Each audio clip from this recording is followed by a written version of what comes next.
About a year or two ago, I was listening to Casey Neistat explain to Tim Ferriss his daily work routine. He says, I usually leave the office around 6:30 p.m. and then race home to give the baby a bath. And then I spend about an hour and a half with my wife until she goes to bed around 9 p.m. And then I go to the computer to edit until around 1 a.m. when I start to get tired and start to doze off. At that point, I go to the couch and I sleep for 3 to 4 hours. And that's 7 days a week for me. He says sometimes on the weekends he works less, but he's still in the office every day. But Casey went on to say something that's just stuck with me. He says, yeah, I hate to sleep. Sleeping and eating are my two least favorite things. He says, every day I get frustrated when I get hungry, and every day I get frustrated when I get tired. I think many of us too can relate to what Casey said. Even if we think that we like to sleep and enjoy a good night's sleep every now and then, we probably still feel that twinge of frustration when we're working on something and our head starts to nod. We all wish that we had more time in the day to do more things. To get philosophical here for a second, the fact that we didn't choose to sleep, the fact that we probably wouldn't choose it if we were creating ourselves, tells us what it means to be human. The author Lauren Winner says that the unarguable demands that our body makes for sleep are a good reminder that we are mere creatures and not the creator. It's God and God alone who neither slumbers nor sleeps.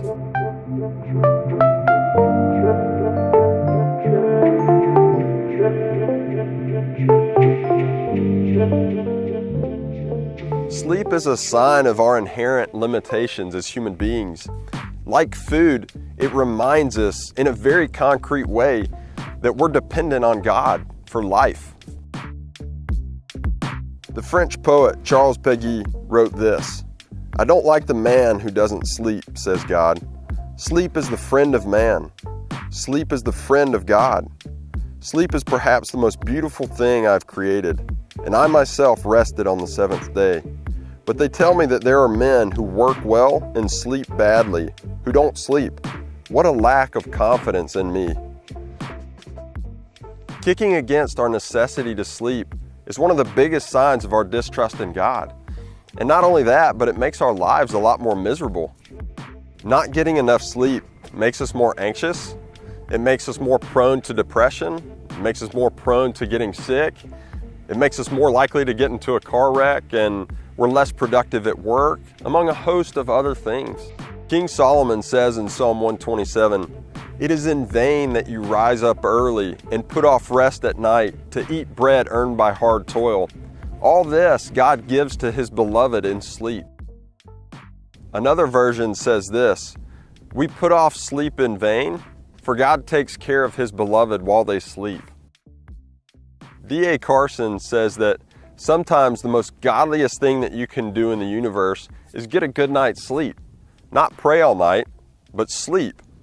It can be the ultimate sign of trust in God.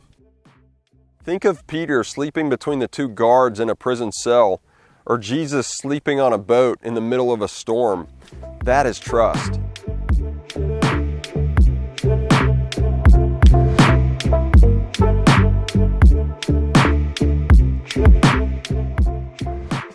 Now that I've explored the theological reasons for getting a good night's sleep, I want to give you some practical tips to grow your trust in God so that you can get more sleep.